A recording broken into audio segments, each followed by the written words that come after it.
Okay, so welcome to Lens Tangent's first interview session with an NGO leader. Today we're talking with Vimbai Kapurura, who lives in and works in Eswatini.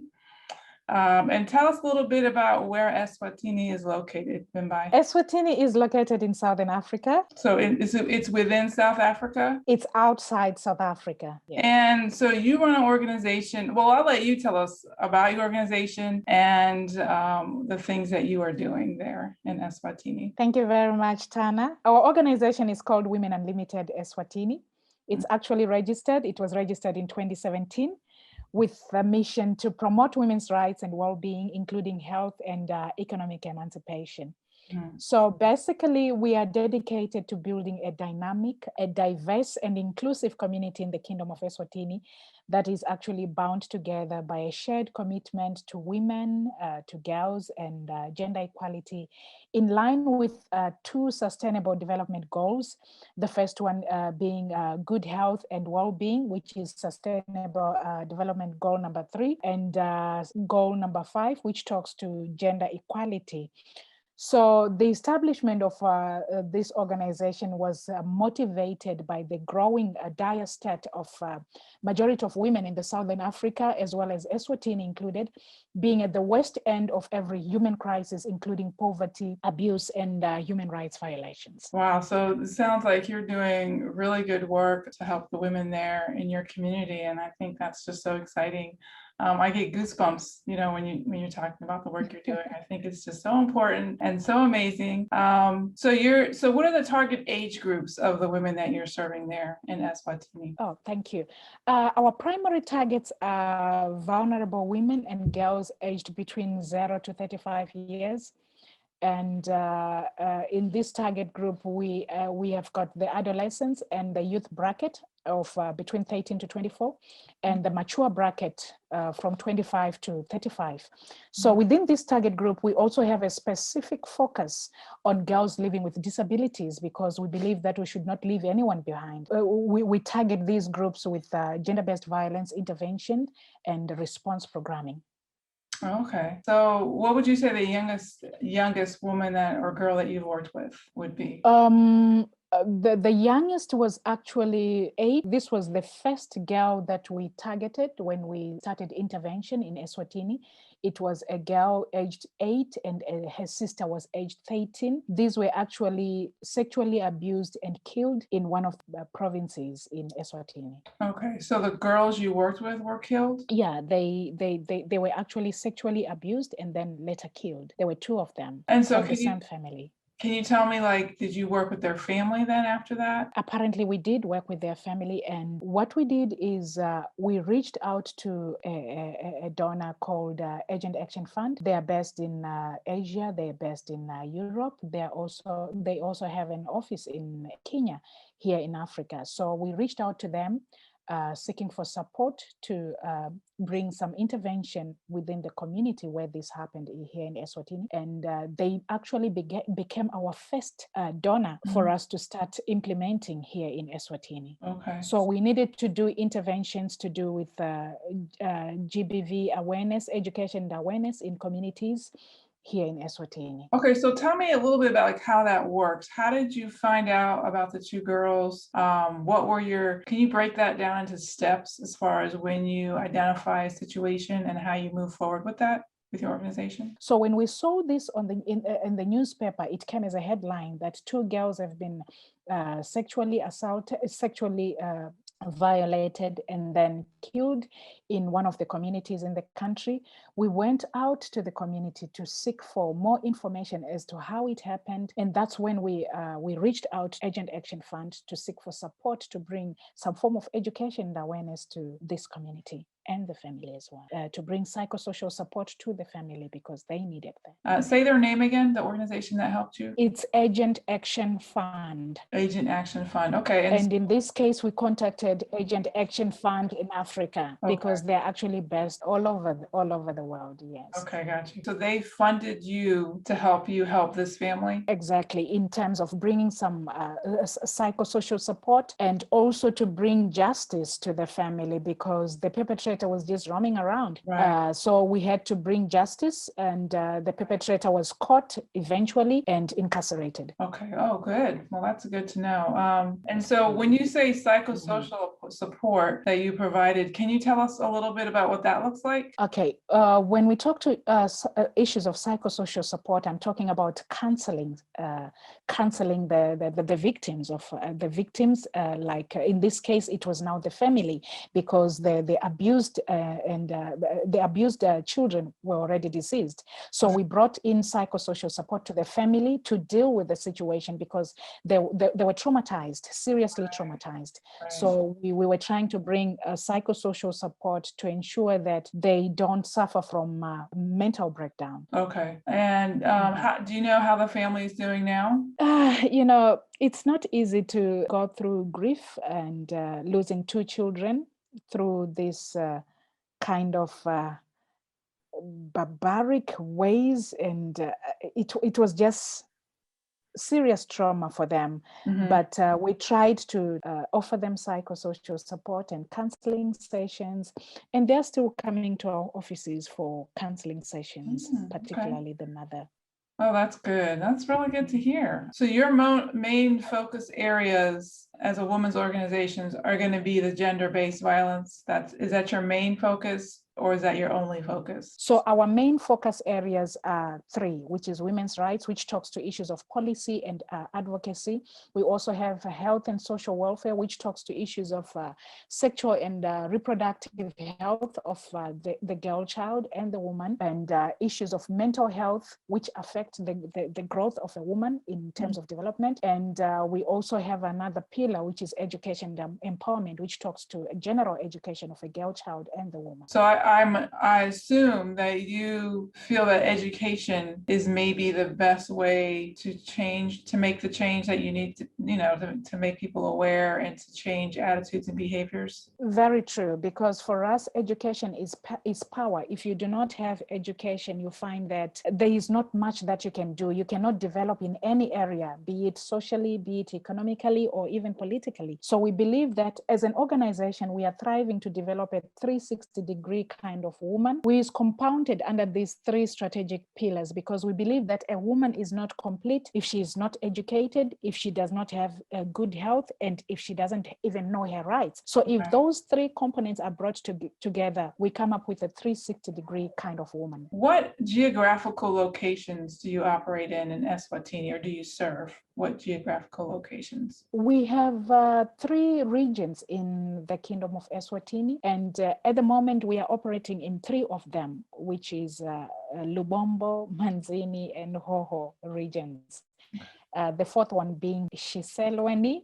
And if resource permit, we believe that we are going to cover all of the 4 regions. And as fairly new as we are in the country in terms of operations, we only started 2 years ago. So we believe that we can cover all of them in a short space of time, resources permitting. Okay, good to know. And just give me an estimate, just a general idea about how many beneficiaries have you reached since your inception, since you began? Well, through our programming spanning the last 2 years, we have reached just above 7,000 women and young women with education and awareness, counseling, and other support services so far. That's a lot of women. That's a lot of women that you help. Another question I have is gender-based violence, I guess, in your country is a very serious national concern. As an organization, what has been your response, and what services or programs do you currently have that you haven't already mentioned? So any other additional services that we haven't already talked about? Obviously, as an organization, we are very much concerned about the recent surge in gender-based violence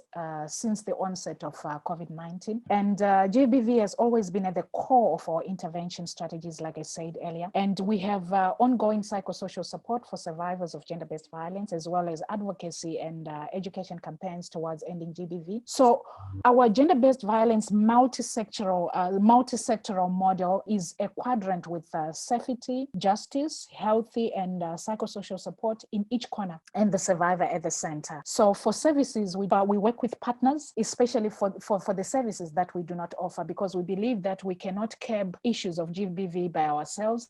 bring in partners, we rope in partners for other services that we do not offer. Like for example, under our quadrant of health, we offer education and awareness on sexual and reproductive health services, but we do not offer services like testing for HIV. So we rope in partners who do offer such services, and we also utilize our referral networks to complete the model, the multi-sectoral model. So recently we have amplified these activities and throttled our engagement both with partners and communities in response to the alarming increase in cases of violence against women and girls. And so in what ways do you think COVID-19 has increased the rates of gender-based violence in your country? Do you think it's like loss of jobs and income, people being, home together to more be often? honest, yeah, because COVID-19 has brought in a lot of changes in our lives, including regulations that are coming and changing over and over again. And these regulations are actually limiting the mobility of women to seek for networks, safety networks, to seek for support, like psychosocial support. So you find that a woman is found with the perpetrator in the house, and she has got nowhere else to reach out to seek for support. So you find there's a lot of commotion that is going on within households and bringing a rise in horrific surge in gender-based violence cases. Okay, and so is there a website or somewhere that people can go to find out more about your organization? And also, did we say the name of your organization? It's Women Unlimited Eswatini. We also have a Facebook page, which is very active, and we have a website, www.womenunlimited.africa. Okay, and we'll put those links below in the description as well, so people know where they can go. And one more thing too I want to talk about is you were talking about a radio show that you wanted to start, and some of the equipment that you were going to need to get that started. Can you tell us a little bit more about the radio show that you and I talked about before? Okay. With the rising of cases of gender-based violence in the country, we thought that as an organization, we need to do something different. And because there are a lot of interventions that are being done by different organizations on the ground, but sad to say, the impact on the ground is not very much recognized or realized, I should say, because it's like a repetition of initiatives, and we felt like we need to be a little bit innovative and come up with something that will bring out the voices of people who are out there who are suffering from issues of gender-based violence, and we want their voices to be heard. So we thought of coming up with a platform whereby we bring in young girls, we bring in middle-aged women, we bring in men themselves, and we want them to start talking about issues that they feel like they are taboo to talk about, issues that nobody have ever spoken about. For instance, issues of incest. A lot is happening in the country when it comes to issues of incest, and no one is talking about them. And so you feel that a lot of women are kind of feel like they are silenced, or they should not even talk about those issues. And a lot of issues of rape are happening within the families. You find that a father is raping his own daughter, or an uncle is raping a niece, something like that. And the family does not want that to be talked about because it actually tarnishes the image of a family. So you find that if these issues are not spoken about, and if these issues are not brought into the light, we are kind of protecting these perpetrators, because silence has never protected anyone but the perpetrator. Right. So we feel like we need to start talking about these issues so that a lot of women start to know about their rights as well, start to know about what it is that they need to bring out and seek for assistance, seek for help. So you find that in the programs that we have done so far, we have come to realize that a lot of people out there, particularly in the rural areas, they do not even know their rights. So we feel that education and empowerment in line with their rights should be brought to them so that they know what it is that they need to do when they encounter issues of gender-based violence, or if they feel that their rights are being stamped on. So this is the reason why we came up with this idea and concept of a talk show, a reality show, because we believe that issues of abuse in this country are deeply rooted in patriarchy. And of late, they have been exacerbated by COVID-19 pandemic, which literally brought about a horrific prolific surge in gender-based violence and femicide. Mhm. So as an organization which is all out for women and initiating and implementing activities that touch issues of women's rights, we feel this is the time to bring about this platform where women can talk about these issues, where men can also hear about these issues, and where we can actually start to change the narrative and bring a better narrative when it comes to issues of gender-based violence. So basically, the main objectives of this talk show is to generate demand for response services and increase the number of women reporting incidences of rape and abuse and seeking help, and also to disseminate information on gender-based violence and dispel misconceptions about domestic abuse. So it sounds like the radio show is ultimately about just bringing about awareness about gender-based violence, not just men, but also women, and kind of like a place to have a conversation. Does that sound about right? And what kind of... Yes, you are right. And I believe that it will bring behavior change. I wanted to say, I believe that it will bring some form of behavior change among potential abusers. Yeah, so and tell us a little especially bit more the about males. what kind of equipment that you might need for this kind of show. Okay.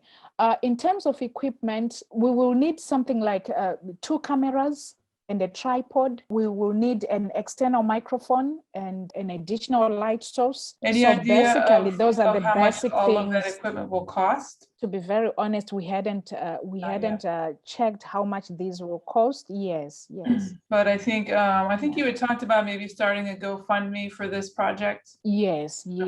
And so hopefully maybe we can have that set up by the time we post this video. At least the total cost you're trying to raise, whether we do a GoFundMe or just somewhere people can donate money if they're interested in helping with this project. It's such an important thing, I think, that you're doing, such an important topic. And I just hope that, as we bring about awareness of the work that you're doing there in Eswatini to help with gender-based violence against women, young women, older women, and just in the support that you're giving their families in terms of psychosocial support, like you said, we refer more here as to mental health counseling. Mm-hmm.